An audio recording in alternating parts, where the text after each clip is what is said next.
Things just got worse and worse and worse as the night went on. Again, valiant effort down the stretch for the Bucks. Just too little, too late. Let's go down and let's see what Coach Fletch and the rest of the crew has to say. As always, go Bulls. So let's head into the locker room right now and see what the guys have to say about that one.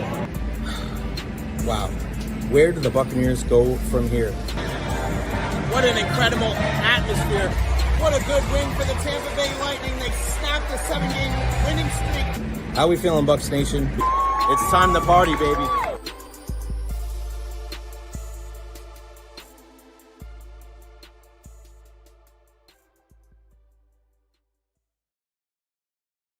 What is going on, everybody? Welcome to the Jay Recher Podcast. Happy Wednesday to you and yours. You know, when you have that Monday off, it's a little weird, right? You're thinking like, is it Tuesday? It's Wednesday. I don't know what the heck day it is, but I know it is Wednesday. So welcome to the program here. Hope everybody is having a good week. Happy Hump Day to you and yours. Make sure you follow us on all social media platforms, Facebook, YouTube, Twitter, Twitch, TikTok. I am everywhere. Like and subscribe on YouTube as well. Man, what a show yesterday. I'm still buzzing about that and putting up all the interviews. Our interview with Nick Rodriguez really did well. Former Jesuit high school standout, Missouri State, one of the best hitters in the entire country. This is a guy that, man, I tell you what, he's got a chance. He's got a chance to get drafted. So keep an eye out on the MLB draft coming up in a couple of weeks, and maybe you'll see Nick's name. We will definitely show him some love as well. David Terry and Benny in the house. Appreciate you guys so much for supporting me as always. Again, we are always jam-packed here on the show at 12:30 today. Dave Randorf is going to join us on the program. Lightning play-by-play voice for now. Scripps, new TV outlet for our Tampa Bay Lightning. No more FanDuel. They'll be with the Scripps Network. So we'll talk to Dave about that, as well as the end of the Tampa Bay Lightning season. And also the NHL playoffs. Is Dave paying attention at all? And also, I saw Dave the other day at the Rays and Jays game. He didn't see me, but I saw him. So we'll talk about that at 12:30 today. At 1 o'clock today, we'll have Jake Asman joining us, our pal Jake Asman, who does a great job at the Jake Asman Show, covering a bunch of Jet stuff, but he's been on a lot of these Knicks games as well. So looking at him and, being at some of those games, does he think the Knicks are cooked? Also, his thoughts on the Jets and Aaron Rodgers. Man, I don't know what the deal is. Robert Cochran, Thunder the F up. Tonight could be the night. They could finish it. A bunch of 3-1 series here in every single one's a 3-1 series in the NBA and the NHL, with the Oilers now going up 3-1. Unfortunately, we heard the news that Zach Hyman is going to be out for the playoffs. He has to undergo surgery, a big loss for them. Obviously, we know the Florida Panthers, they're up 3-1. They're going to try to close it out tonight, as will the Oklahoma City Thunder. And then the Knicks and the Pacers. Oh, God, it's still killing me. Tyrese Halliburton with probably one of the best games that you're going to see anybody have. I mean, you want to talk about putting the team on your back. Listen, I'll tell you what. There's a lot of talk about Tyrese Halliburton and him being overrated. I don't know if any Knick fan said that, because we know the last couple of years how good that guy has been. He's a pain in the ass. He's the modern-day Reggie Miller. If I was, a teenager like I was back then hating on Reggie, I'd be hating on Tyrese right now. But you got to give credit where credit is due. I mean, the kid's an unbelievable player. Real funky looking game. Like sometimes he takes these shots and they look ugly as hell. But man, he makes a lot of open shots and he's just really dynamic. He can push the ball up the court. He's a really good passer. He's got great vision. Listen, you can't I want to say you can't hate on the guy. I mean, I don't like the guy. I'll tell you that much, but you got to give credit where credit is due. I don't think in any way the dude's overrated. So whoever said that, stupid. Also, University of Tampa softball, they lost 6-0 yesterday. So unfortunately, they have to try to win 2 today. It starts at 3 o'clock. Alexa Russo, the Tampa Spartans, if they win at 3 o'clock, they play the next game right after. It's best 2 of 3, playing against UT Tyler, the number 1 team in the country, the defending national champions. It's going to take a Herculean effort, but if anybody can do it, it is our Tampa Spartans. So at 3 o'clock today, again, Tampa against UT Tyler. Shout out to Alexa and the entire crew, Coach Cantor. I hope you guys are able to make the comeback, because listen, you can win that second game. Why not, right? All the momentum will be on your side. Don't forget, we have the Beckles and Recher podcast coming up at 3 o'clock today over at the Dignitary Cafe. So make sure you check us out. It'll be right here on my channel, as always. Ian and I talking about a multitude of topics, including the one we're going to bring up here in a second. Also on the show today, we're going to talk about the Rays, their loss last night, the move that they made for a catcher, and also a coach that is returning to the field. We'll get into that after Jake joins us. So around 1:30 today, a coach you may or may not know that is returning to the field. You'll hear it first right here on the Jay Recher podcast. All right, I wanted to bring this up to start the show today because I don't know, is it a big deal or not? Because I open up and I always try to go to Pro Football Talk. Mike Florio does a pretty good job, and I know that T-Kraz has him on a lot. But there was something that I saw yesterday that kind of like it rubbed me the wrong way, and I don't know if is it a big deal, is it not a big deal? And of course, I want to hear from you guys. I want to pull it up just so you guys have it, just so you guys can see what I'm talking about. All right. So we know first day of OTAs yesterday, Buccaneers, pretty good turnout, but there were some veterans that were not there. And, when you look at who wasn't there, a guy like Tristan Wirfs, and I know Luke Gedeke was working on the side, but Mike Evans, Chris Godwin, and this guy, Haason Reddick, was not there. So I open up Pro Football Talk, and what do I see? This. I see Haason Reddick skips first Buccaneers OTA. So when I look at that, I say to myself, man, that is kind of a misleading headline, right? But is it misleading, right? I guess that's my point. And you see here via JoeBucksFan.com, Coach Todd Bowles said, I'm sure one of these days we'll see him. So is it a big deal, right? That's what I want to know. Is it a big deal that Haason Reddick didn't go to day one of voluntary OTAs? Keyword being voluntary. See, that's what I don't like about sports media. I don't like I don't like when guys kind of pick and choose parts of the narrative just to like shit on people. Nowhere in there did it say anything about, right, Chris Godwin and Mike Evans not being in there at all. Nothing.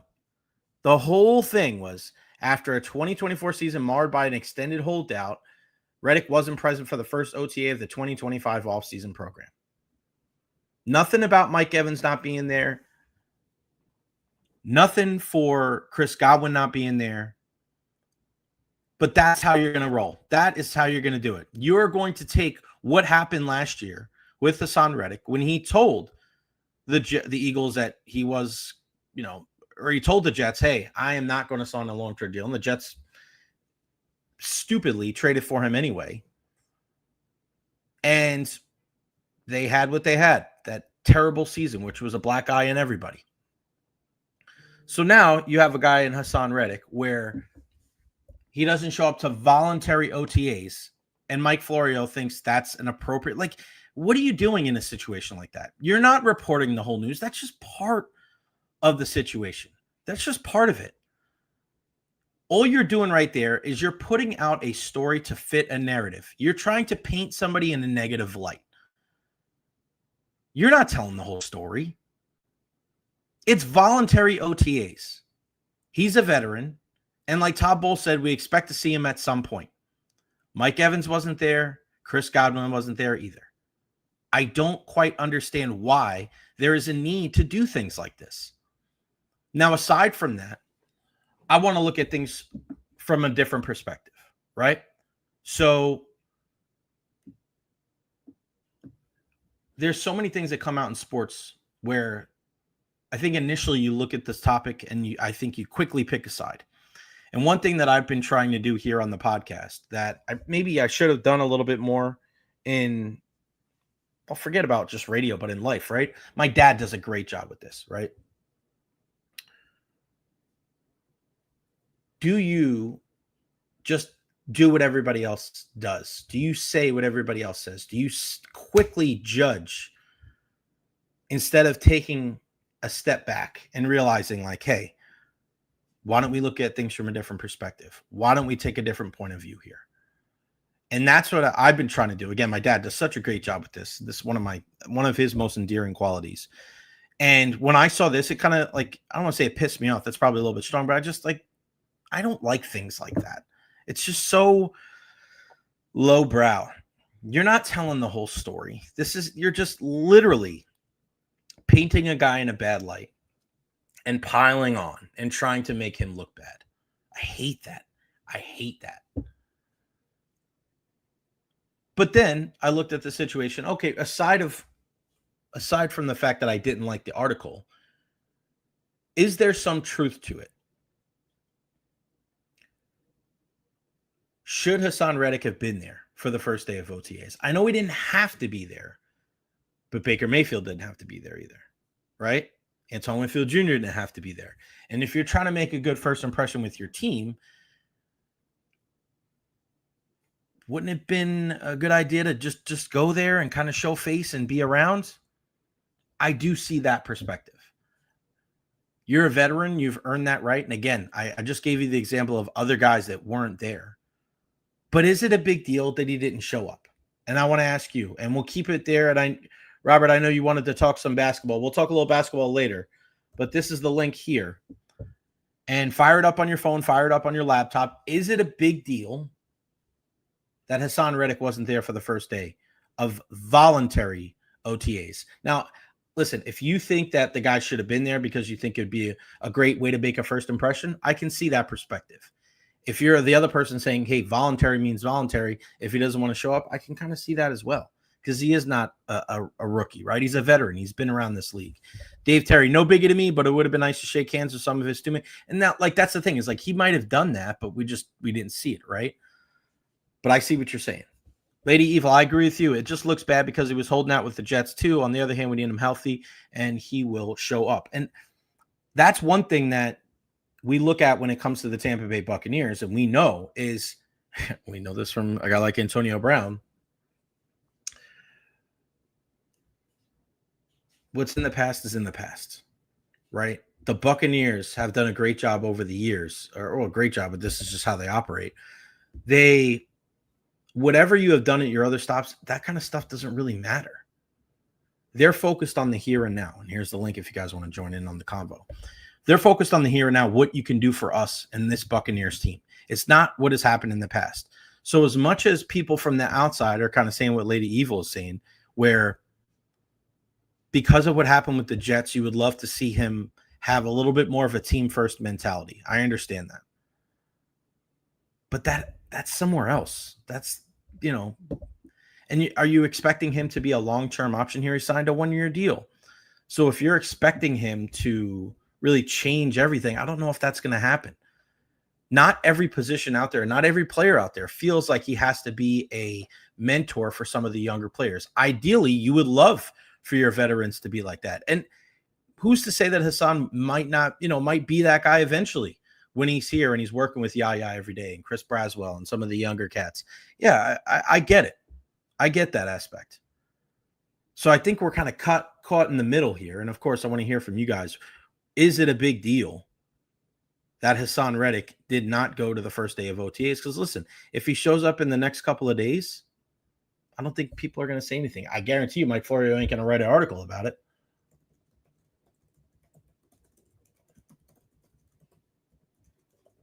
I'm just going to make sure I put everything on here real quick on the StreamYard. Boom, boom, boom, boom, boom, boom, boom, boom. There we go. So, for me, I would have liked for him to be there. Now, I look at the situation and I understand that you kind of reserve the right, but I think it's a little different when you've been with the team for a while. Like if Mike Evans and Chris Godwin don't show up, especially, well, we know Chris is not 100%, but for a guy like Mike Evans, if he doesn't show up, does that mean anything? No, Mike's going to be around. Mike's going to be there. We get that. But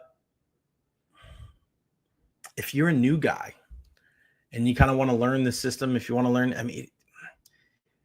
there's nothing bad about him showing up, right? You can look at the situation and go, does he have to be there?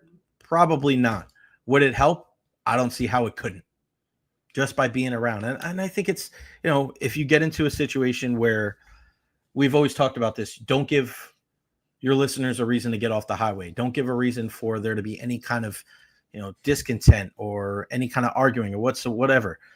Like if you're helping out some of these young guys, like it does help if you're there day one. I always prided myself on getting there early, staying late. Not everybody's like that. And again, you get a little bit of a longer leash, right? The longer that you're in the league. And what's going on, Bart? See you there, right, buddy?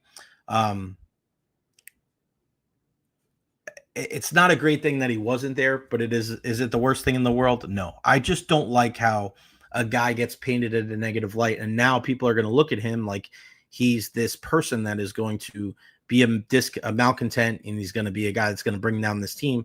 I don't agree with that. And this is already a guy that has been in a situation where he has had that 1 year where like he has had a prove it deal, right? Prove it, bring him in. And we've seen that when he was with the Carolina Panthers, that 1 year prove it deal after he was in Arizona, and he balled out. So this isn't the case of where a guy is going to go on a 1 year prove it deal and he doesn't know what it entails. He does. And that's why I have no issue with him. And you're not going to come to a place like this and upset the apple cart. If you are, you're going to be gone. We're probably not even going to see you. Look at Randy Gregory. Randy Gregory never even showed up. And that's fine. People think, oh, yeah, the mystery of Randy Gregory. He didn't show up. That's fine. There was that didn't distract the Bucs at all. It was a small segment of the conversation. That means absolutely nothing.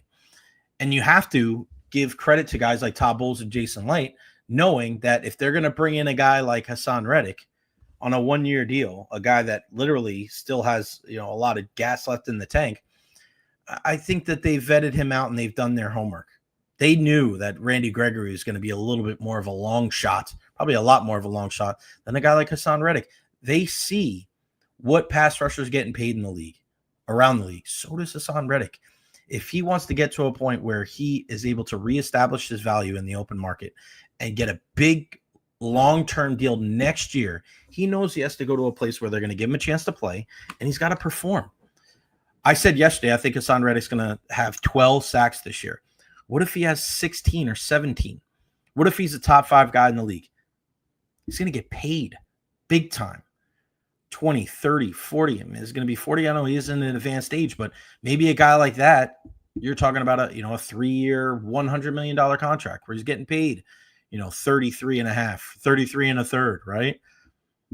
The only way you do that, though, the only way you reestablish that is by balling out this year. So he's going to put himself in a position where he is going to make sure he stays healthy first and foremost, but also gets the amount of reps that puts him in a position to get as many sacks. So I don't think it's a big deal. I would have liked to see him there with his teammates, but he wasn't. We'll see when he does show up if Pro Football Talk decides on writing an article of him showing up. We'll see. Another thing that we learned from OTAs yesterday, and we'll have somebody on the show talking about it tomorrow, is looking at a guy like SirVocea Dennis and how well he's playing. And there was a great article that Matt Matera just wrote for Pewter Report, and talking about SirVocea Dennis, his third season. A lot of people in the Buccaneers, within the Buccaneers organization, they're putting a lot of expectations on SirVocea Dennis that he can be that guy. They weren't going to reach at the draft or in free agency when it came to the inside linebacker position, because they have faith that SirVocea Dennis can come in and do the job. You got to be healthy. The most important ability is availability, and that's one thing that we haven't seen from SirVocea Dennis so far. When he has been out there, we see what he's been able to do, especially in pass coverage, and that is something that Todd Bowles really wants from that spot. And when this team has struggled in some of these games, and we saw him against the Falcons, man, you get beat over the middle and you dump in those passes right behind the inside linebackers. That's just been a killer. It's been awful. You need a couple of guys. So whether it's the Walker kid that you got from Miami or SirVocea Dennis to go with Levante David, those guys all need to step their game up. And we'll see what happens in training camp and preseason. Are there other guys in that spot that can make a difference? They're going to get every opportunity to do so. We see with the safety position, some of these spots, we know that some of these numbers, when it comes to like the wide receiver position, running back position, there's not, even defensive line, which is probably a good thing, right? There's less and less spots available, but there are some spots inside linebacker, safety where, hey, you never know. An undrafted guy can come in, swoop in, and get the job. So we'll keep you abreast of that situation. More Buccaneers news comes out. We'll share that with you. The Rays with a 4-2 loss last night. And listen, we'll talk about the new catcher here in a second. But last night was a perfect example where if you're the Rays, and they'll be kicking off at 1:10 today, Pablo Lopez and Drew Rasmussen. I'm going to give you the starting lineups here in a bit. But yesterday was a perfect example of why you have to do the little things. It's imperative. You can't make mistakes like you did last night and think you're going to win ball games. And listen, you won 6 in a row. I love the fight to the very end. Jose Caballero almost took Duran deep. That was amazing. But the little things, right? Junior Caminero coming up in a spot where it's 1st and 3rd with 1 out. You have to lift the baseball there. You cannot ground into a double play, which he has done more than anybody in the major leagues. I love the hustle down the line. I thought by the naked eye that he beat it out, but he didn't. He has to be better in situations like that. His swing is so long and loopy, and they say he brought in this guy to work with him with his swing. That's great. But man, he has got to start hitting more line drives. He's got to start driving the baseball more, because you see so many times he's got this big loopy swing and he's getting on top of the baseball way too much and grounding into these double plays, and they're absolute killers for the Rays. Killers. The other thing that was really something that kind of rubbed me the wrong way was the attempted double steal with Ben Rorpat at the plate. Now, and this is part of the reason why a guy like Ben Rorpat got DFA'd, because, and it's sad, right? Like, because he's a great guy. You love what he was able to do for the team, but it's just like his play, especially offensively, not good. Not good at all. So when you're looking at Jose Caballero, with Jonathan Aranda, with Ben Rorpat at the plate, I don't quite understand why this is the time that you wanted to do it. 2nd inning, runners on the corners, right? You have 2 outs. You have Meisner at 1st. Now, if you're going to try to create something with Rorpat at the plate by a double steal, one thing that you have to do is you have to make sure that your guy at 3rd base can run a little bit.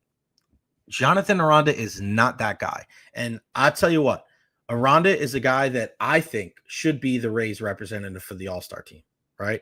What's up, Dolan? He's been that good. I love his swing. He reached base 3 times yesterday, 2 hits. I really like what he's done with his game. If you notice Jonathan Aranda compared to last year, he's standing more upright. I thought he swung through a lot of pitches last year. He's been much better. Love to see what he's brought to the table. But he's not the guy that you want to execute a double steal with. And for 2 reasons. 1, he's not the fastest guy out there. 2, go back and watch the replay. If you're going to do this, you have to get into a situation where when you're getting off the bag, you have to take a big time secondary lead.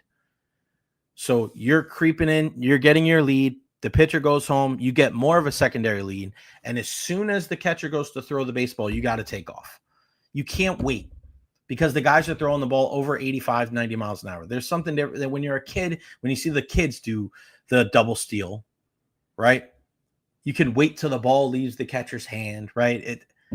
For this situation, you got to go right when this guy starts to go back. If he pump fakes and throws down in 3rd, you're probably screwed. If this is the play that you're operating, because you're Jonathan Aranda. This is not Chandler Simpson. So you have to kind of take, you got to take a bigger secondary lead. You got to go a little bit sooner. And even then, going against a guy like Carlos Correa, who's got a pretty decent arm, I thought that was a poor decision by the Rays, because it was obviously a called play and poor execution. Nothing right. I don't know why you do that in the 2nd inning of the game, right? Like, you're giving away an out there for no reason. Didn't make sense. Later on, the double play ball by Brandon Lau that he threw into the outfield, or threw it past the shortstop Caballero. That was a killer too. I mean, those are little plays. Caminero, Aranda, and then the error by B. Lau. Now, what happened on the error for Brandon Lau? He's quickly trying to turn the double play with Caballero at second base. Now, the reason why he made a bad throw, when you see as a middle infielder a high hop at some point, because double plays are all about rhythm and timing, right? You're going in there. I used to, when I was playing second base, I used to put a headset on, like a Walkman, and I used to listen to like classical music, or I used to listen to like easy flowing music, because double plays are rhythm. It's you count the hops, field the ball, throw the ball, catch the ball, throw the ball out. That's how it is. It was like a metronome. You're reading the ground ball. Somebody hits you ground ball, bounce, bounce, bounce, bounce, field, toss, catch, throw, out. That's what it is. Boom, boom, boom. And when it's not in that cadence and you're doing it and then the ball doesn't get there, right? You know you have to speed it up. So if the ball's going bounce, bounce, bounce, bounce, you have to make up the time. So instead of you going field, throw, catch, throw, it's field, throw, catch, throw. Like you have to make up that lost time somewhere. And that is what started happening with Brandon Lau. He started to speed up. And what happened was the last hop was the high one. So when that last hop came up, he caught the ball, turned around and threw it. And when he turned to throw the ball, he did not set his feet. It was all upper body, and he just launched it over Caballero's head. That is something that is not going to happen every day, but it's something where in Brandon Lau's head, he's got to make up his mind. Am I just going to get one out here? And if that's the case, I got to make sure I set my feet and throw a strike to Caballero's chest. He did not do that. But those are the little things, guys. Those are the three things that killed the Rays in that game. The Caminero not beating out the double play, Jonathan Aranda getting caught in the double steal, and then the error by B. Lau. Right there. That's what it takes. And then you look at them, Bride coming up with the hit. Like there's little things throughout the game, right? It always comes down to the little things. And it did last night. And you'll say, all right, well, Warfed might not have got a hit anyway. Okay, that's fine. I can understand what you're saying. But you're also looking at it like this. That was the last out. Warfed leads off the next inning. If he gets out, fine. Then you pass the baton to the next guy, right? And then you look at it, more at-bats for your guys at the top of the lineup. Ben Rortvedt DFA'd, and bringing in a guy like Matt Theis, if you've seen him over the years, listen, this is a guy, and happy belated birthday. Just turned 30 back on May 6th. Veteran, Angels, White Sox. Listen, if you look at a guy and see his average, he's a 209 hitter, 321 on base for his career. He's not a guy that's going to light the world on fire when it came to what he can do offensively. Like his high water mark came a couple of years ago with the Angels when he hit 9 home runs. In AAA, he's hit, in the teens, 23 for the Salt Lake Bees back in 2021. Don't expect this guy to come in here from, nowhere, and he's going to be a world beater, and he's going to be a guy that's going to be, Pudge Rodriguez.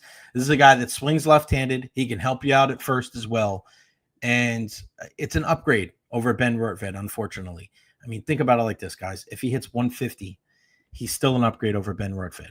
Now, defensively, it's something to keep an eye on because, he's a good defender. I wouldn't say a great defender. And one thing we do know about Ben Rortvedt is he knew these pitchers.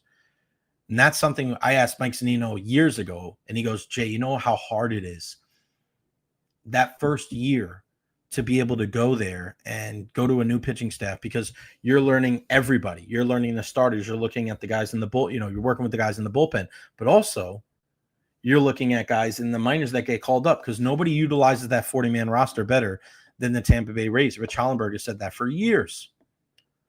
So for Theis to come in, you're really learning on the fly. So Danny Jansen's going to be your starter. He's going to play, 2 out of 3 games, maybe.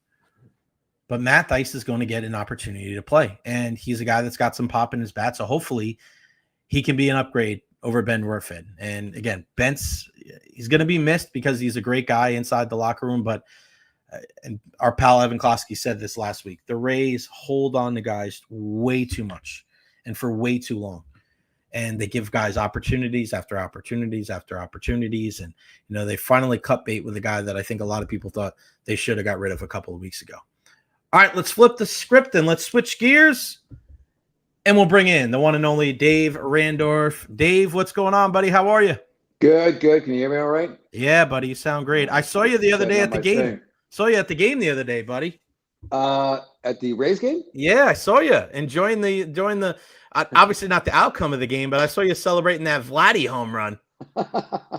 What a beast, huh? Hey, listen, I adopted all things Tampa Bay when I moved here, but I did not abandon my Blue Jays. Sorry. No, that's fine. I grew up with them, and we're kind of Canada's team, and it's a thing that my sons and I share. Very deeply. In fact, we just went to a game in Toronto too. Boy, nice. I was just in Toronto, and we went to a game, and as we often do, but they've just finished a multi-million-dollar renovation of a stadium up there. And it looks absolutely gorgeous. The roof wasn't open, but sometimes when the roof is open, you got the CN Tower right above you. It's even more spectacular. And I just was thinking, man, the baseball fans of this area are just so deprived of a great venue. They've got a good organization with some great history. There's a strong baseball fan base here, Rays fan base here. We go to games a lot. Yeah. I've been here 5 years. We go to a lot of games. And boy, it'll just be a new world when this saga finally ends, and we get a great state-of-the-art stadium as this market deserves. I'm with you, buddy. Hey, I had Nigel Kerwin on the program yesterday, and I said, Nigel, you watch any hockey after the Lightning get knocked out? He goes, it's a good week to 10 days where I'm not watching the TV at all. What about you, buddy? After the Lightning season's over, are you one of those people that are right back into it? Do you need a couple days? What kind of guy are you? No, I'm right back into it. Yeah. This is the best time. And, it would be better if the Lightning were involved, but we wait for the playoffs all year long. And I think it would be like, I get it. Nigel, video coach for the Tampa Bay Lightning, they're another step or two closer to it than I am. But so maybe they need a little separation, a little downtime, because they're watching games and breaking down games and breaking down all these different things that the coaching staff asks them to do. So they maybe need a break. But I love it. I do love. I thought the first and second rounds were excellent overall. We saw some fantastic games and some great game sevens. And I think this Final Four conference final round, listen, the cream is rising to the top, and the two heavyweights have emerged, and it's going to be a rematch. But I'm still enjoying it. I don't do it because I have to. I do it because I want to. I love it. Yeah, I'm the same way, buddy. I saw the bad news this morning that Zach Hyman getting surgery. He's going to be out for the playoffs. I mean, this is a guy that he's fit in so well with the Oilers, being that, that third man after, Connor McDavid and Leon Draisaitl. And I ask you this with the assumption, and I know we should never assume in sports, but I think just looking at the series and how they've gone, if Edmonton and Florida do meet up once again, how is it going to be different than what we saw last year? Other than the only other two times this has happened in history, the team actually came back and won. What was it? Islanders, Oilers, I think. From 3-0. No. The teams that have played in back-to-back years. And the other team has won. So obviously the most recent one was Pittsburgh and Detroit. Yeah. And then the other one, I want to say is Islanders and Oilers, but I could be mistaken. But you lost me. Yeah. So there's let me explain again. So if the Panthers and the Oilers meet in the finals again, it'll be the third time in Stanley Cup history that the same two teams will meet back-to-back years. Only the third time? I think that's what it was. Wow, I don't know. okay. I have to look it up. It seems like that's wrong. So what would be all right? So my question is, why would it be different this year for the Oilers? What do they have to do to win? I think it's lessons learned, right? And I think we're seeing that right now. And if you're watching that series, the guys involved, the crews involved are telling the story very well that Edmonton is not just this run and gun team that's going to let you up in the power play and score 4 or 5 goals and rely on McDavid and Draisaitl to carry the mail and maybe some other goals from a few other guys, including Hyman.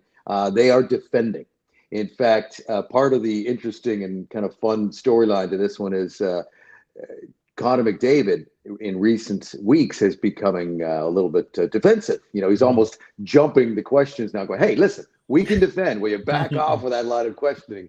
Because for years, that was the fatal flaw of the Edmonton Oilers. They had a lot of good pieces, but they couldn't defend individually or collectively. Those are two different things, but they just couldn't get it done at crucial times.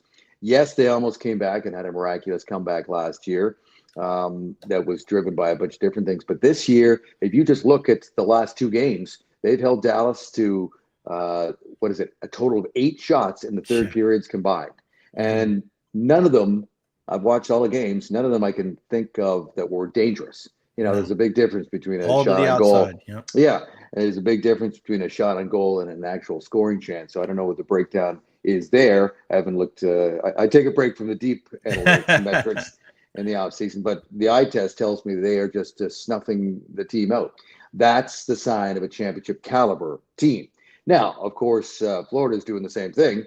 As they picked up, they flicked the switch, man. As soon as they hit game 1 against the Tampa Bay Lightning in round 1, even though they went into those playoffs not really playing great, they've quickly reverted back to their platform too. So I think you're going to see a very tough, hard final if indeed we end up with Florida and Edmonton. Yes, the Hyman injury really hurts.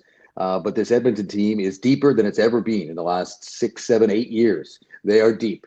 They are built well. They are probably going to get Matthias Ekholm back on the blood. They've been doing this all without their best all-round defenseman. So teams do carry on.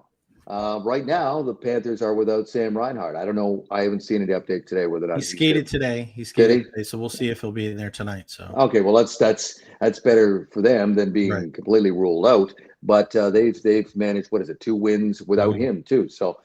So teams do move on, especially when you are this close. It's almost gives the other depth and role players extra sense of urgency to play the best hockey of their lives, because your stars are going to be your stars, or you hope they are. It's now dependent upon other guys to get elevate their plays and their roles a little bit. And history has shown that some guys can do that, and Edmonton's going to have no choice. They're going to have to rely on other guys like Corey Perry, who's only played about 500 playoff games or whatever he's up to now, and he's got 6 goals. I mean, hey, he got another one last night. He's got 6 goals, and he's still getting it done at 40 years old. Yeah, it's amazing to see what Corey Perry's been able to do, and that's part of the reason why the Lightning brought him in a couple of years ago to try to help. I never thought he'd still be going. Honestly, when he left the Lightning, I thought that was his last hurrah. And here he is again. It's amazing, man. When you look back at that Lightning Panther series, more about what the Lightning didn't do or what the Panthers did do, Dave? Both. I think I've already just said that the Panthers quickly got back to their game, and they've got a I don't give a you-know-what attitude. They will. I mean, listen, everybody hated the Ekblad play on Hagel. Everybody hated it. That stuff happens in the playoffs, man. Yeah, it does. That stuff happens in the playoffs. Look at what they're trying to do to is it Hintz? To Roope Hintz. Yeah, Hintz. Yeah. They're whacking at his ankle last night. Right at it. Yeah. They're not even trying to hide They're not even hiding it. So, it happens. It's nasty, and I'm not defending it for a second. I think Ekblad is a dirty player. I think he crossed the line way too many times. But if you want to take that one specific instance, nobody on the Lightning did anything about it. Yeah. Nobody. And that is uncharacteristic for the Tampa Bay Lightning. They are usually you want one man, you got us all kind of thing. And normally they are. And in that moment they weren't. And they didn't have enough pushback. They didn't have enough physical fortitude. I don't want to say backbone because that sounds a little too critical. Right. But at the end of the day, they got pushed around. They got pushed around by a team that they looked like the Lightning did a few years ago. That's exactly what they read the Lightning's playbook. They thought, we're getting tired of being the second banana in this state.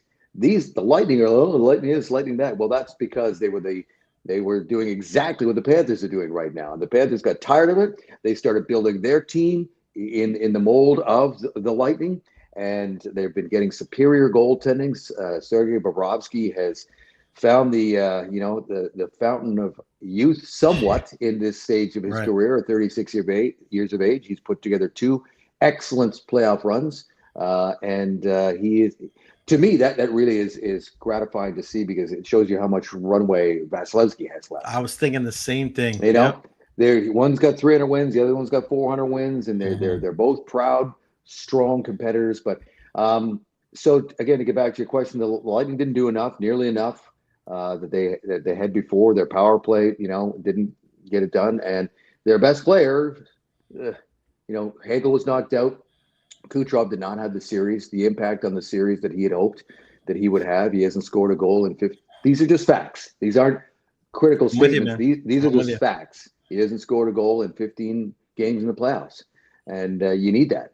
You absolutely. Right now, the Dallas Stars are going, what happened to Rantanen? Where's he gone?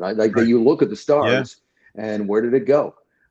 That's the cold reality of the postseason in the National Hockey, in any postseason.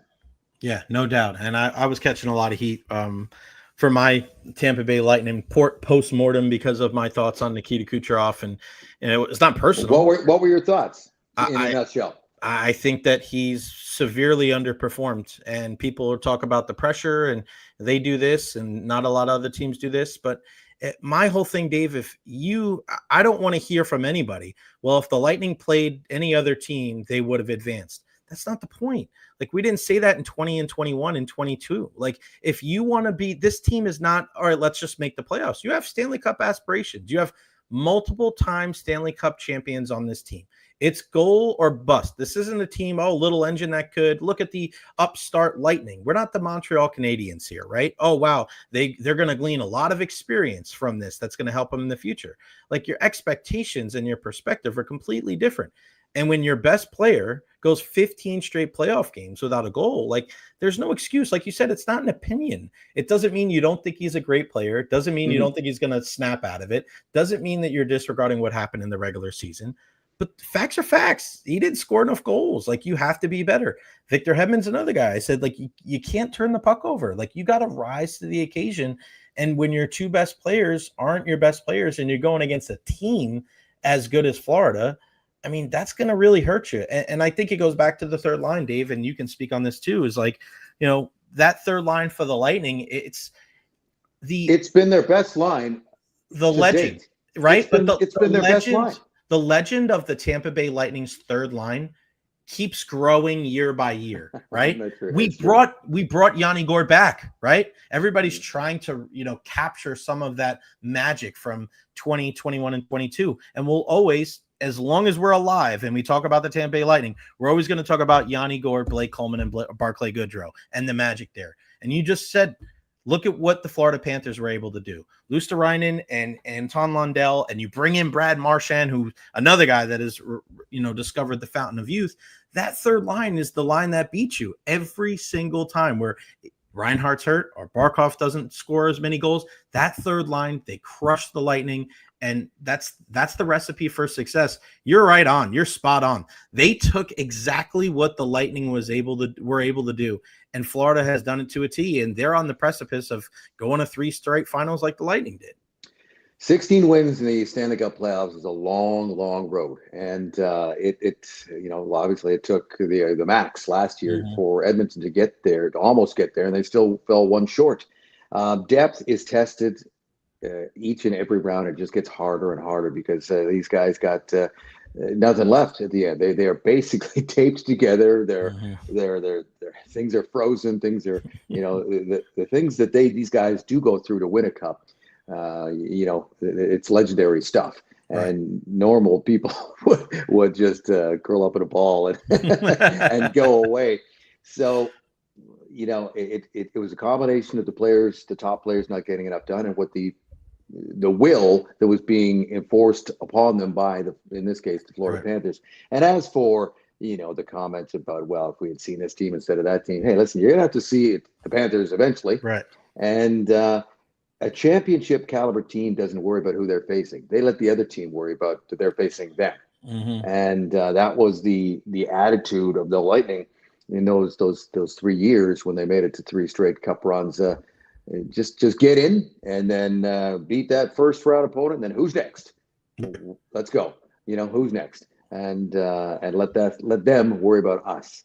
So they still have some great pieces here, starting with the goaltender, starting with a solid captain blue liner who logs a lot of minutes. It'll be very interesting to see the changes that Julien Brisebois does make. And in fact, there's already obviously been some changes off the ice in Matthew Darch, assistant GM, going to the Long Island in New York for the Islanders. They lose an associate head coach, I believe.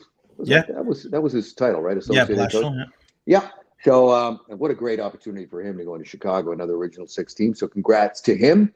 But those are a couple of key behind the scenes pieces that affect how this team goes forward. Yes, Coop's still in place. Yes, Julien Brisebois is still in place. But how these little things shift the approach, we'll see. I don't think it'll be a negative effect at all. But you want to plug somebody in those two roles that are going to help them get right back to where they were this year, which was a team that I really thought they were going to the playoffs playing well. The Bjorkstrand injury didn't help.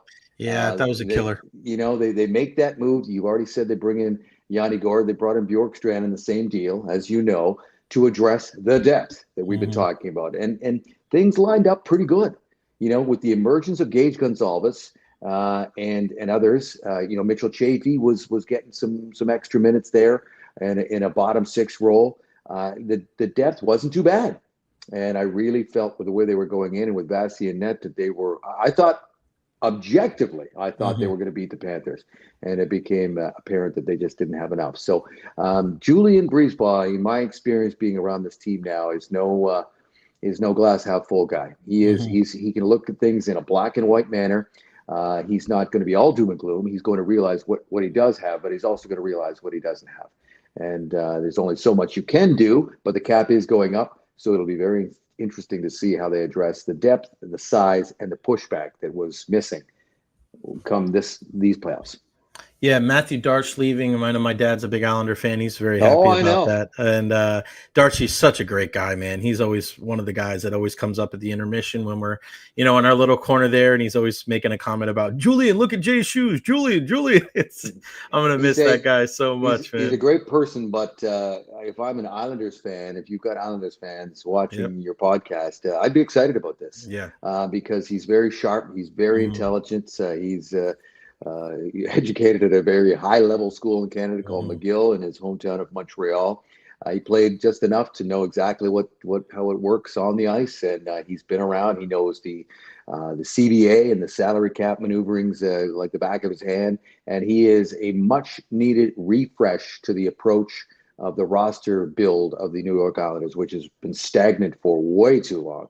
And I think he's going to have an immediate effect. So yes, all those things you said about Darcy being a good guy, but I'm excited for him, and I think Islanders fans should be excited because he checks a lot of boxes. Yeah, he certainly does. And with them having the number 1 overall pick, we'll see where they go. Do they go with the kid that from Long Island? Like that'd be pretty wild. Or they go Schaefer. I mean, you have Matt Barzal, you have a great goalie in Sorokin. So hopefully for Pop and everybody that they're excited and everything works out for them. And I talked to Nigel yesterday about Jeff Blashill and what he did, because I think a lot of people may not necessarily know kind of the intricacies of what he does or what he did. And he worked a lot with the PK with Zettler, and there was also another thing, because I asked a PK that was very good. Yes, exactly. And I think Blashill got a lot of grief for I think it was a misinformed I don't want to say the fan base was misinformed, but I think he was catching a lot of grief for no reason. They said, some of the breakdowns, it's Blashill. So like sometimes the players got to wear it too. But there was also, he was a great kind of midway guy when it comes to the communication between the video staff and the analytics guys and John Cooper and the rest of the staff, which I thought was really cool and really, really nice to hear. Do you think the Lightning tweak this roster, or do you think there's a big trade or a big move coming? I look at a guy like Mitch Marner, right? And I know the Lightning need to get tougher, and I know how much Coop loves a guy like Marner, and I know the Lightning haven't. There's just something in the back of my mind that, the Lightning made the moves last year. They brought in Gensel. I don't know if anybody was saying that going into the postseason. I also feel like there's something, not that I think it's going to happen, but I wouldn't be surprised if the Lightning make a crazy move, and then it's like, they might be in on Marner here because Coop loves him. I don't think that's going to happen, but nothing surprises me nowadays Do you think it's a little tweak? Do you think it's a big change? What do you think? It depends on what you call a tweak and a big change, and or what your definition of that is. But I don't know. Look at recent history. Trading Sergachev was a big move. Right. Bringing Gensel and signing him to that big deal was a big move. Letting Steven Stamkos walk away was a big move. So that's where I'm going. That's where I'm at, Dave. That's where I'm at. I'm glad you're picking up what I'm putting down, right? Because I look at it like, man, they've already made some of these big moves. They're not saying they will, but do they trade a Point, or I don't think they'll trade Kucherov, but a Point or a Hagel or Cirelli or Chernak or somebody like that? One of those names you're like, wow, I didn't see that coming. And then you open up cap space, and now you're a player in free agency, Yeah. The history is there. Julian is not afraid to do what is needed. He is a cold-blooded hockey executive who thinks about, when he comes out and speaks to us a few times a year and talks about their goal is to win the Stanley Cup every year and to keep this window open as long as possible. He means it. And you can't do that by standing around and just, letting things stay the same. I think we have the ability here to see, whether the Lightning or any other teams, to see some major moves here because of the cap going up, because of some players that are not necessarily RFAs, but are just maybe available because teams are looking to make a switch with extra money to spend, and whether that's a combination of trade and signing free agents or signing a free agent, a UFA like Mitch Marner is a big one. But boy, oh boy, it's interesting how perspective shifts from market to market, because in Toronto, where I just was for about a week and a half. How was that? Well, I was there for the whole, end of the series and Game 7 and the postmortems and all that. And they are all resigned to, Marner's out of here. You ask 10 Leaf fans, 9 of them will say, it's time for Marner to go, which means he walks away for nothing. All you get in return is cap space, which is not nothing, but it's not a player, at least not initially. And they all agree that, and now they're talking about trading, blowing up the core 4, maybe Nylander, maybe Tavares is a free agent as well. So it's interesting. You're right. Coop loves Mitch Marner. He played him a lot in key situations, scored the game-winning goal, I believe, in the Four Nations in the championship game against USA, if I'm not mistaken. No, he scored the first game winner in the first game. Oh, that's right. McDavid, of course. McDavid scored the one against the U.S., but Marner got on that pass from Cosby in that first game. Yes, good memory. Yeah, that's right. And he played well. So he does love him, but I don't know. I don't want to sit here on your podcast, and all I'll say is you don't have to look back too far to find some big moves by Julien BriseBois. And I know that he can look at his roster with an objective eye and an analytical eye, and not sit still. Right. Dave, before I let you go, I want to ask you this, because I'm watching the Knicks game last night and, curled up in a fetal position. Talk about what is this NBA? Yeah. I have no idea what you're talking about. No, I know. It's not about the game in particular, but the reason it's a broadcasting question. So all right. The same relationship that you have with your kids about the Blue Jays, like that's me and my dad. I know. I'm just to the Knicks. I got it. But so Reggie Miller's on the broadcast, former Indiana Pacers star. And it's just like, had the famous moments in Madison Square Garden. God. Yeah. So his homer, I still have Reggie Sucks on my parents' basement wall that I wrote in chalk in '96. So his homerism like shows through the broadcast, right? It's just, it's tough because like I listen to soccer, and in soccer, like they are not, they're not afraid to speak on behalf of their allegiance and almost cheer on the broadcast, and it's almost accepted in a way. But here in the States, not as much. But this isn't a home broadcast; it's a national broadcast, and it just it's for you, a guy that you did national broadcasts over the years. How important is that to stay unbiased? I mean, you're probably going to make people mad anyway that they don't show enough love to us. I mean, it's one thing when you're working with the Lightning and with Brian and stuff like that. The majority of the people that I listen to are Lightning fans. But how important was that to stay and straddle that line down the middle when you were a national broadcaster, knowing that, you're getting people listening pretty much from all over the world that are fans of different teams? In my previous life, pre Tampa Bay Lightning, I was on a show called Hockey Night in Canada, which is the Saturday night hockey institution. And oftentimes I'd find myself doing Calgary and Edmonton. That is one of the most bitter rivalries in the NHL, let alone in Canada. And it was, it was definitely hard to, not hard. It was paramount that you kept the ball down the middle of the fairway as best you could. But even if you did, and I like to think that, I've got enough experience to be able to execute that, doesn't matter because at the end of the day, Oilers fans still think I'm cheering for the Flames. Flames fans still think I'm cheering for the Oilers. And this guy is just, and of course it's accentuated if the game is in Edmonton and the crowd's cheering when McDavid scores, or if it was in Calgary, Matthew Tkachuk at the time, or the late Johnny Gaudreau scored one of his great goals and the crowd's great. And, my voice rises along with the crowd. So you cannot win that one at all. I haven't watched any of the broadcasts that you're referring to. I know of the history for sure. If it's really coming through, then that's probably not right. Unless he just doesn't care. That could be it. Right? It's like my knowledge of Reggie Miller is he's going to do what he wants to do. Exactly. And the executives may wrap his knuckles, but I'm just Reggie Miller, and people know my history, and I'm not going to take my Pacers jammies off that I'm wearing underneath my suit here. So there could be that at play, but then you roll into a role like I've got now, and I think we've discussed this before. I came in with the knowledge that I definitely had to shift away from what I just talked about, being neutral to more Lightning. Now, the Lightning didn't say to me. In fact, the guy who hired me said, "No, we don't want you to be full-on Homer guy." Right. But so over the 5 seasons I've done it now, I think I've definitely gone from here to about here in terms of being more Lightning friendly. And that took a while for me to recognize. And I'm sure there's fans watching right now that probably still think I'm not Lightning enough. No, I don't think so. Well, it's okay because I invite anybody to listen to my goal calls and tell me if I'm not leaning into a Kucherov goal or a point goal. It's I get it, and I listen. I'm a fan too. Yeah. I watch the games too. I watch the Blue Jays, and I want to hear my guys. And I want, if your team, you want to hear your guy. Now we do sprinkle in facts and storylines from the opposition, which is that's Brian and I's. That's our approach. Yeah, but we certainly don't. We certainly don't go overboard on it. But as for your original question, is it right or wrong? It's probably not. It's probably not right at that level. But again, it's Reggie Miller, and he's going to do it.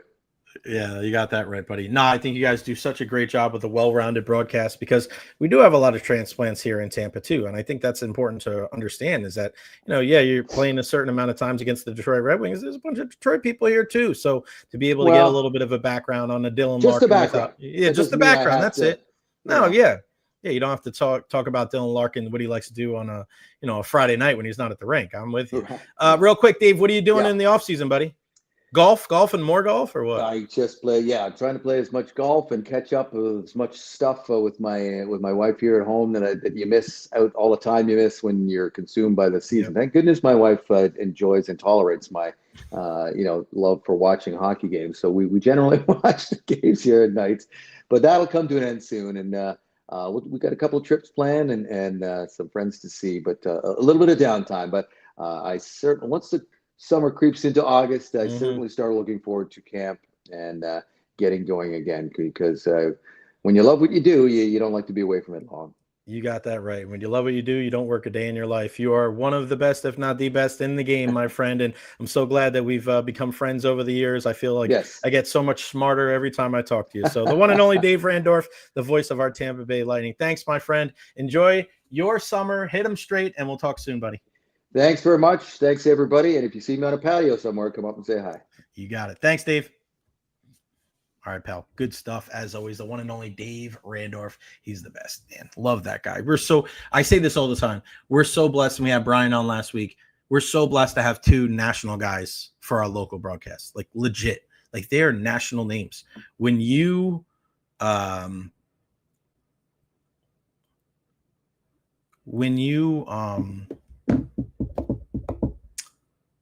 when you're up in the press box, right, between the periods of the game, and you see like all the different people come out like and say hi to everybody, it's it's humbling, not for me. Like nobody comes up and says hi to me, but it's funny because we're in the press box, right? During intermission. And of course, you guys know I'm with Phil and Brian Angblom and Dave Randorf and like Bobby the Cheat Taylor. And like all of those guys, they know so many people. So like somebody will come up and it'll just be like this Hall of Famer or this person. They'll come up, say hi to Phil. And it's wild, man. It's pretty awesome. All right, let's flip the script. Let's switch gears once again. My brother in commiseration right now. He's still rocking the blue and orange. I'm the same way. I got out of the fetal position so I can do the show today. We are still in mourning here. It's the one and only Jake Asman, the Jake Asman Show. What's going on, brother? How are you? What's up, Jay? I mean, I'd ask you, how you doing, but I already know. I'm the same way, man. Just deflated. So disappointing. You have the just craziness of how they came back and won game 3 to give you some hope, and then just last night, just the way that went down, just the performance by so many of the key guys you knew you needed to get production from, and just how bad even a guy like, Josh Hart, who I love, is probably my favorite player on the team. Maybe his worst game ever as a Knick, just collectively just wasn't good enough. When you play a team as good as Indiana and their star player has a career game, you're not going to win. Yeah, no doubt. And as a wrestling fan, too, seeing Triple H and Tony and Khan there as well, I was not happy with that. Pat McAfee saying that you sons of bitches got to go home. Like, you guys are killing me right now. This is not good. You're adding insult to injury. This sucks. Yeah, I'm with you, man. And looking at the game last night, and you'll appreciate this. I just talked to Dave Randorf, the Lightning play-by-play voice. He was longtime Hockey Night in Canada guy. I asked him about Reggie Miller.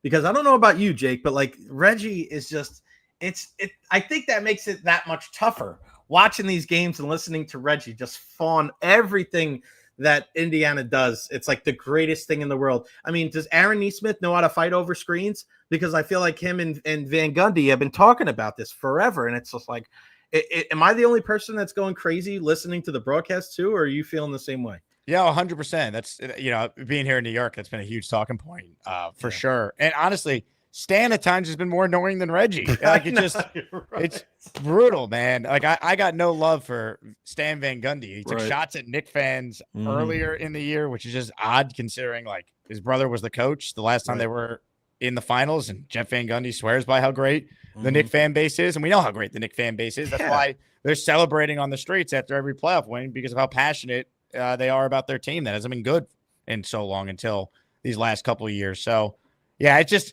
the broadcast has been frustrating. The officiating, I think, at times has been brutal. And some of the key players that the Knicks need to play like the star players they're being paid like, they just haven't done it. And it's incredibly frustrating. It all goes back to me, though, to that game 1 debacle.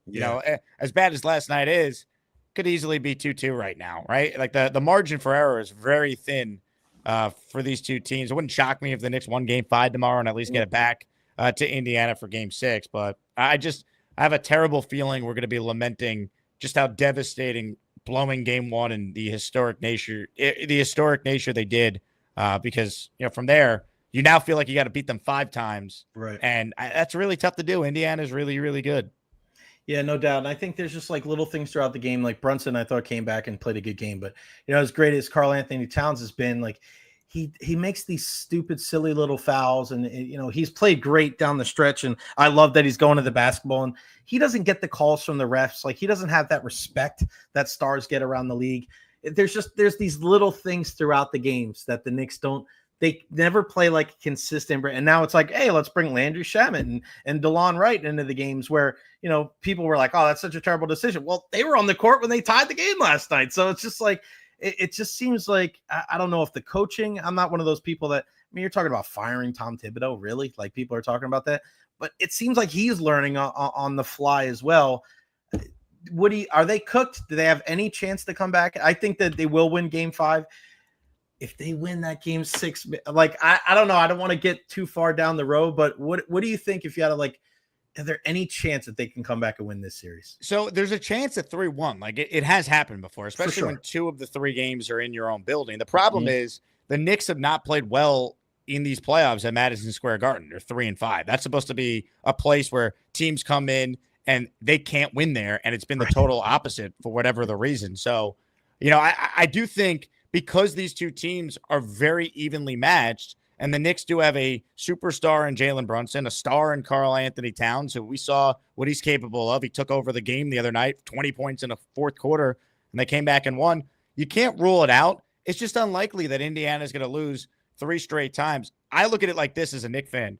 Don't lose at home. Don't let these guys, for the second year in a row, come into your building and win a playoff series, eliminate you at MSG, especially tomorrow night when we're talking about a trophy presentation for them going to the NBA Finals. Oof. And the last time Indiana went to the Finals, they beat the Knicks at Madison Square Garden to get there in 2000. So don't let them do it again. That, to me, is the big thing. Get it to a game 6 and take it one game at a time. That's all you could really do. Once again, this series very easily could be 2-2 right now. So we've seen 3-1 comebacks before.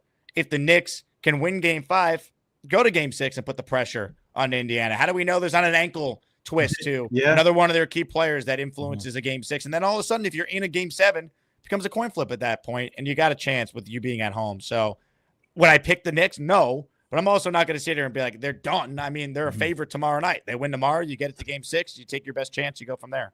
Yeah, especially if you have Mr. Clutch, Jalen Brunson comes up big and you keep it close. And I think they probably did the most improbable thing that we've seen in the playoffs so far, and that's winning those first 2 games against Boston, right? I don't care what happens for the rest of the playoffs. The most improbable thing that's happened were the Knicks down by 20 points in both those games and winning those 2 games in Boston against the Celtics. Who do you think's more hated right now, Halliburton or Reggie Miller?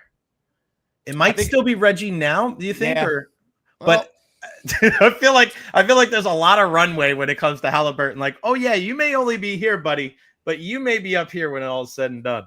I think it depends on the type of fan you're going to ask how old they are, right? I think if you're a Knicks fan who went through the wars with the Pacers in the 90s with Reggie Miller, you're probably still going to say Reggie Miller because of how often they played. This is just the second time the Knicks have faced Halliburton in the playoffs. So I think we're getting there. I think more Knicks fans would still say Reggie, but you got to understand, if you're a Knicks fan 35 or under, you don't remember those 90s teams. You don't remember the battles with Reggie Miller and the Pacers. You're too young. Like, the Knicks have not played in a conference finals in 25 years, right? So there's a lot of Knicks fans that this is their first taste of Eastern Conference final play. And because of that, I think if you ask the Knicks fan who's younger, they're going to say it's Halliburton. If you ask a seasoned Knicks fan or just a Knicks fan who's probably 35 or up that remembers those late 90s teams and the battles specifically with Indiana, they're going to say Reggie Miller. So I think it just depends on the age of the Knicks fan.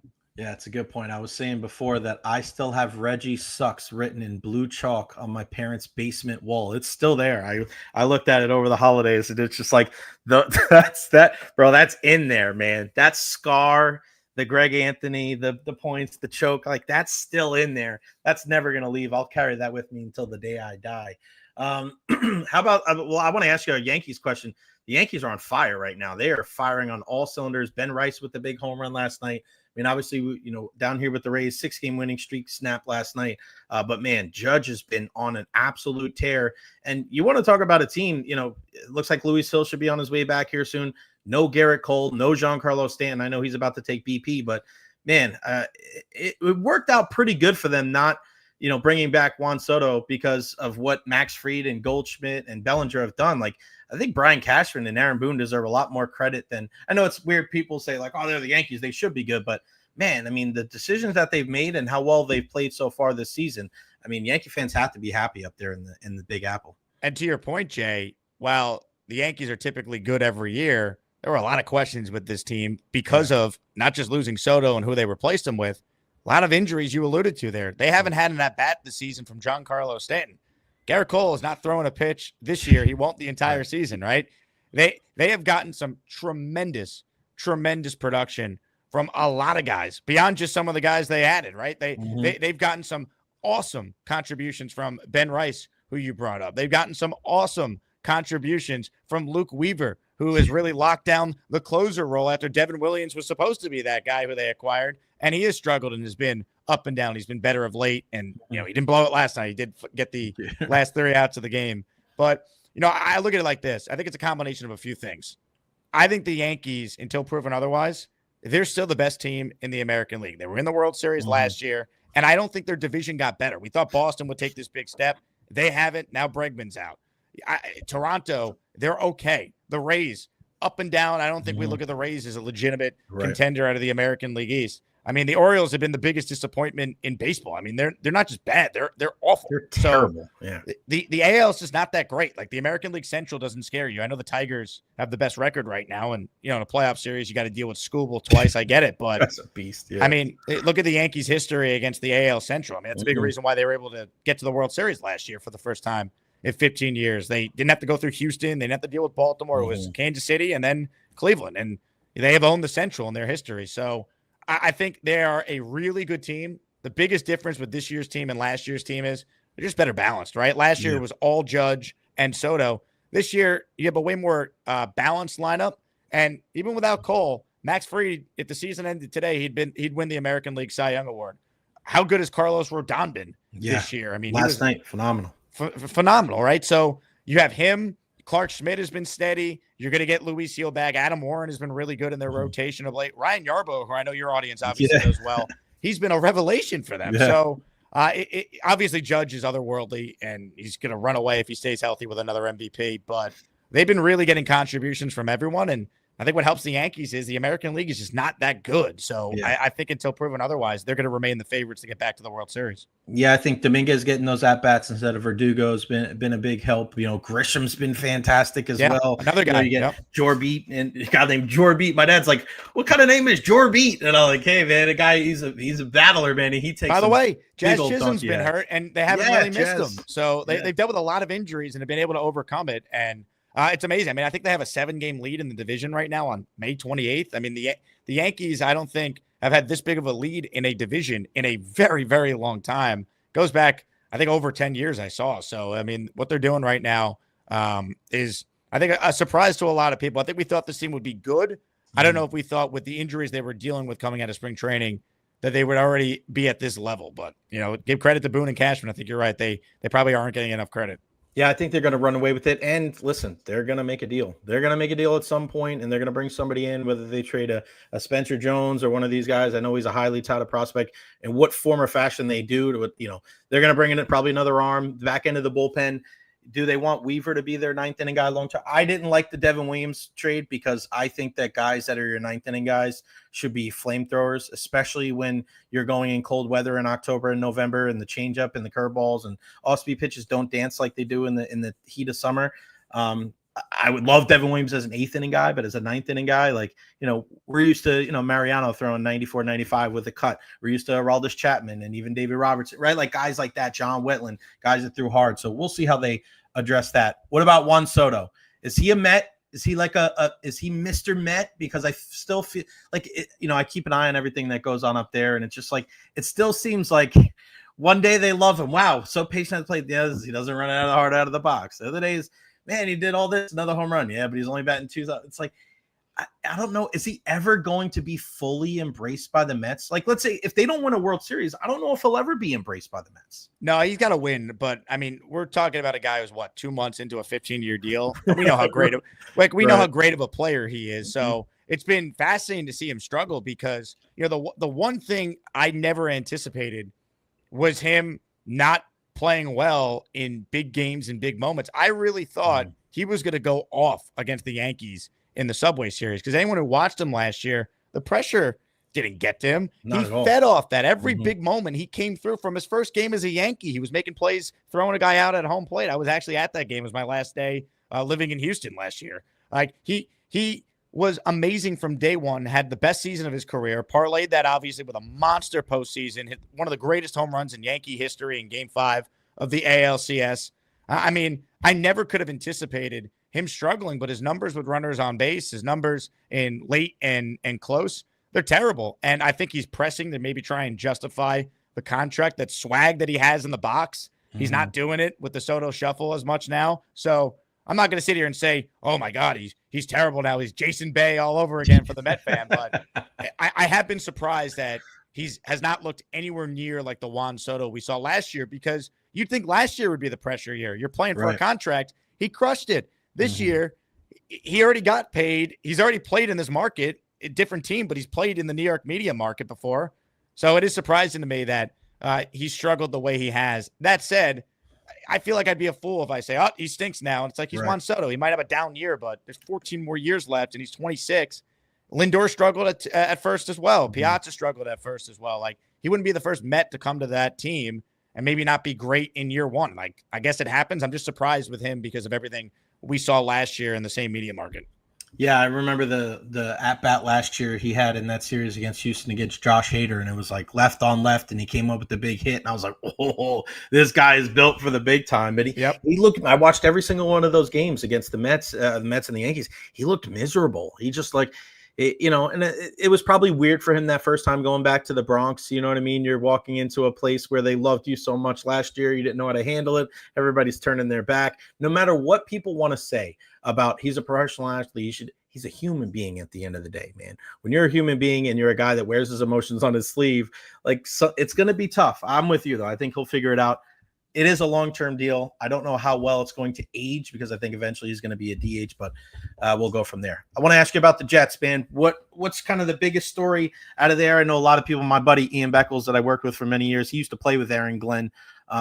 So he's like excited. He's excited as hell to be able to see that whole situation. What's kind of the biggest story out of there? How excited are you about, them going forward to this kind of new era of Jets football? Yeah, look, I think there's a lot of Jet fans who, they want Aaron Glenn to be the guy so badly because he was a Jet. He wanted this job. He said all the right things at the press conference. Every time he speaks, I mean, the one thing that is clear is that it's his team. He's the adult in the room. He's taking control. It's just going to come down to, well, does that translate to being a head coach, right? He was a really good coordinator. He was a great player. No one's going to say a bad thing about the guy. But does that now translate to being a good head coach? We'll find out. I mean, his offensive coordinator comes with him from Detroit. He has the former Lions pass game coordinator and Tanner Engstrand. He's never called plays at the NFL level before, so we'll see. He could be great. He might not be. And really, the ultimate unknown is Justin Fields. Is he going to do what Sam Darnold just did with the right coaching and players around him, and what Baker did in your market, of course, with the right situation? Like, Fields is talented, but that doesn't mean he's going to be a really good quarterback. So I think that's the unknown. It's like, hey, there's still a lot of talent on this roster. You have Garrett Wilson, Quincy Williams, Sauce Gardner, Breece Hall. Like, they got some really good players on this team. Their O-line on paper is the best it's been in about a decade plus. So I just think there's a lot of unknowns just with the coach and quarterback. So it's tough to really be excited about the Jets until you see how that plays out. But if it does click, there's talent there, and they should be able to compete and at least be relevant into the final month of the season, I'd imagine. What do you make of the Pittsburgh quarterback situation? And it's kind of ironic how it kind of ties into the whole New York sphere of, you go into the season with Mason Rudolph, right? And Will Howard and I guess Aaron Rodgers, right? Like, and you just let Russell Wilson go start for the Giants. You let Justin Fields go start for the Jets, right? It's almost like part of me looks at it of how good is Justin Fields and Russell Wilson if Pittsburgh let them go and they still don't have a head coach? Or do I look at it as maybe they're getting out of Pittsburgh at the right time and maybe they're going to be better and their decision-making needs to be questioned? Because for far too long in sports, we give people the benefit of the doubt and we don't judge them on their most recent decisions. I think Pittsburgh needs to have their feet held to the fire a little bit now of like, are you really waiting for Aaron Rodgers? Like, how do you see that whole saga playing out? To me, at some point soon, I'd imagine he signs there, right? I mean, I feel like I've said this for a while now.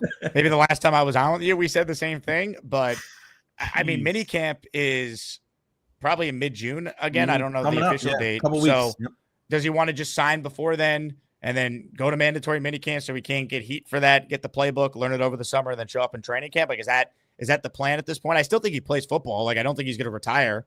Right. And I'm a Rodgers guy. I like him a lot. I think at times he's covered unfairly, but I do think it's fair criticism to say, hey, man, like, a lot of people are counting on you to make a decision here. Like, I understand you might have something going on in your personal life that you alluded to, but you're showing up at the Kentucky Derby. You're going on Joe Rogan. You're doing some other podcast I never heard of and trolling, Bears fans. Like, maybe make a decision and show up. Like, I don't think it's the best look from an optics standpoint. So I think he's going to play, and I think he's their best option at quarterback over Mason Rudolph, which is why they're putting up with all this. But I am surprised we're still doing the when's he going to sign, because at this point it's like, what are you waiting for? Last one from me. I want to ask you, because you're a guy that follows the NFL pretty closely.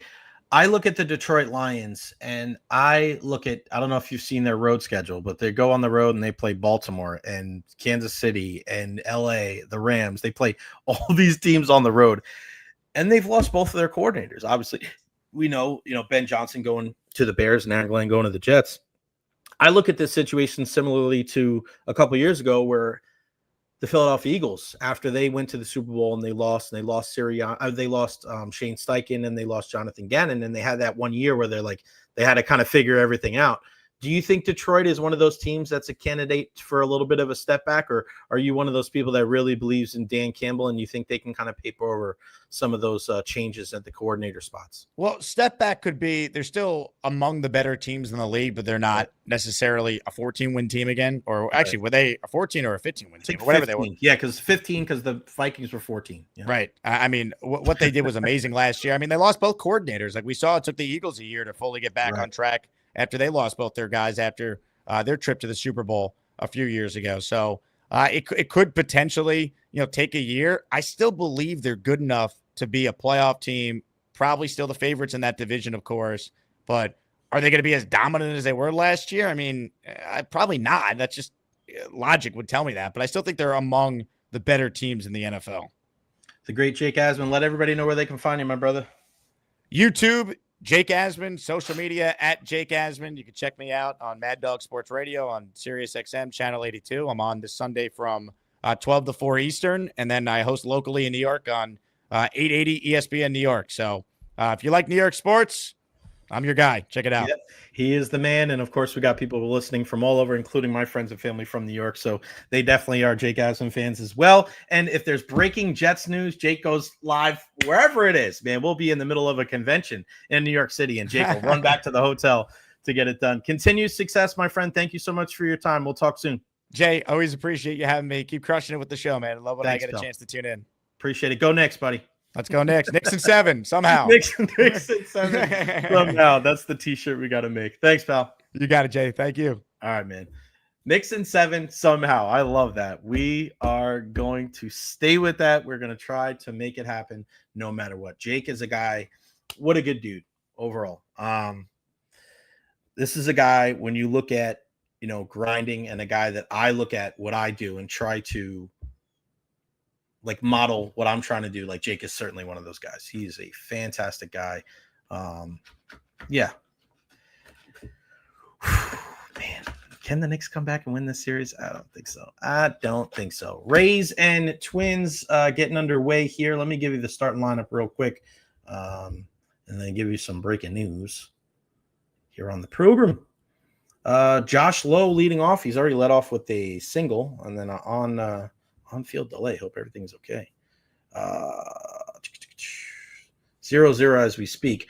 Josh Lowe, Brandon Lau, Yandy Diaz batting in the 3-hole. Jonathan Aranda, Junior Caminero, Chandler Simpson, Taylor Walls, Cam Meisner, and Danny Jansen. I gave you the pitches before. Drew Rasmussen and Pablo Lopez. So again, 0-0 with a hit for each one of these teams. An on-field delay. Hopefully everything is okay there at George Steinbrenner Field. It is a hot one there in Tampa Bay. My buddy T-Kraz is there. My goodness. There is not a lot of people in the stands.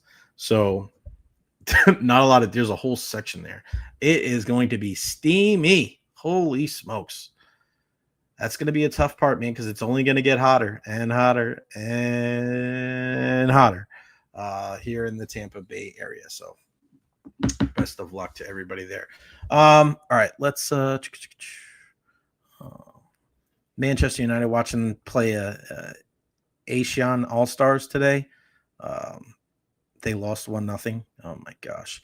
Paul Maurice says he expects Sam Reinhart, Nico Mikola, and AJ Greer to all play tonight in Game 5. 2 Game 5s tonight. You have, and if you want to call in to talk, here is the, because I know our guy Robert wanted to call in. So if you want to chime in and get in on the conversation and talk about whatever you want, there is the link right there. Benny says he sweated his bag off last night. Good luck to the folks out there today. Benny, thanks for sharing that with the group. 2 Game 5s tonight. When you look at the NHL playoffs and the NBA playoffs, which team has a better chance of keeping their season alive? I'm going to go with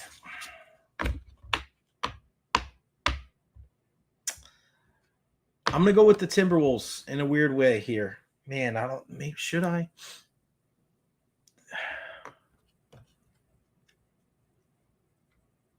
It's tough because I think that the Thunder are a really good team. Maybe I haven't been giving them enough credit. They have been really, really good. I honestly think both teams lose. I think that the Thunder close it tonight, and I think that the Panthers close tonight. I think both home teams win. But if I had to make a decision on who, I just feel like Anthony Edwards is the guy that really hasn't shown up. And people will say, oh, I didn't do this or I didn't take enough shots. Like, I mean, you got to demand the basketball. You got to go out there. And people are comparing Anthony Edwards to Michael Jordan. Like, I'm not seeing that. He's got to be better. Julius Randle's got to be better. I'm going to give it to the Timberwolves. I think that if either one of those teams has a chance to pull off the upset, I think it's going to be the T-Wolves. But especially with the Panthers getting those guys back and going back to Amerant Bank Arena tonight and having the home ice crowd behind them, I think it's a big deal. Again, UT softball today, 3:00 against UT Tyler. Hopefully they can win to force a game 3 after that. Shout out to Coach Kinner and Alexa Russo. And hopefully you guys can do your thing. We'll be pulling for you from here in Tampa. All right, finally, some news here for me. There is a coach that is returning to the field. A coach that has coached for a while, that is getting back into it. Who is it? I'll tell you in a second. Here we go. Make sure that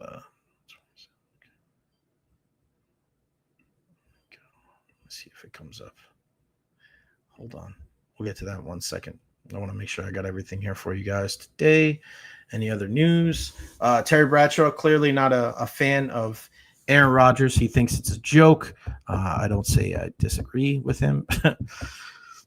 I still can't believe that whole situation of the Steelers putting all of their eggs in the Aaron Rodgers basket. I don't understand. Like, I don't understand that this is where we're at when it comes to a team like the Pittsburgh Steelers. That is such a venerable franchise and family owned for so many years. And like, that is what they're doing. Like, I don't get it. I really don't get it.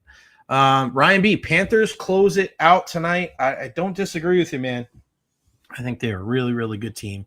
And they play the game the right way. So structured defensively with a great coach in Paul Maurice. All right. Speaking of coaches, there is a coach here locally that is going to return to the field who hasn't coached in many, many years. He was doing a lot of different things, but now a return to the baseball field. And that person is Jay Recher, me, back coaching once again. I'm actually going to be coaching with my friends over at Hit Factory with Vince Scagno and Pat Russo and Double G. Haven't coached in many, many years, but back on the field, I will go. If you're looking for instruction, if you're looking for summer programs here in the Tampa Bay area, Hit Factory, go check them out on all social media platforms.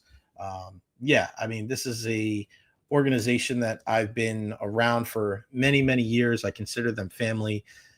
To be able to get back with Hit Factory, I feel good. I feel really good about it. So we're going to be at a bunch of different tournaments over the summer. So make sure you're following me on all social media platforms so I continue to share it. So Coach Jay is back. I got to get me a fungo, got my glove out there. I'm actually playing softball tonight with the Pendingos. So kind of getting back in the groove, kind of finding myself again. So 8:00 tonight for the Pendingos, getting back out there with the boys, coaching again with Hit Factory. So that won't affect me. Still be doing the Jay Recher podcast, of course, getting bigger and better, and we're going to continue to push it. Can't wait for football season.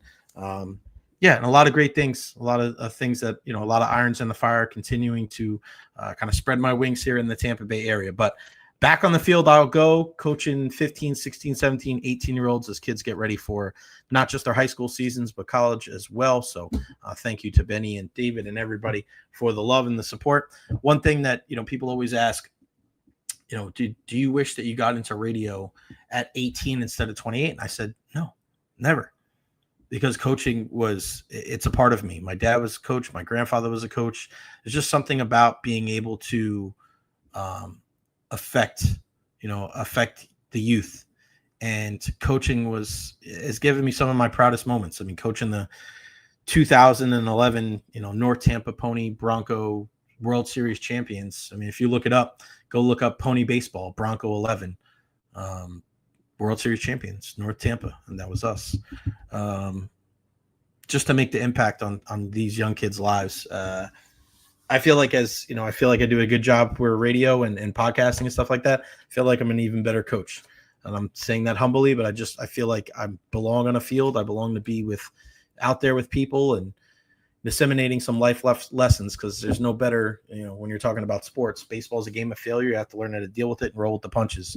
So very excited to be a part of Hit Factory. So thank you to everybody. Scanios, Russos, I love you all. Of course, again, not going anyway right here on the Jay Recher Podcast. Tomorrow on the program, got more irons in the fire. We'll have some more guests on.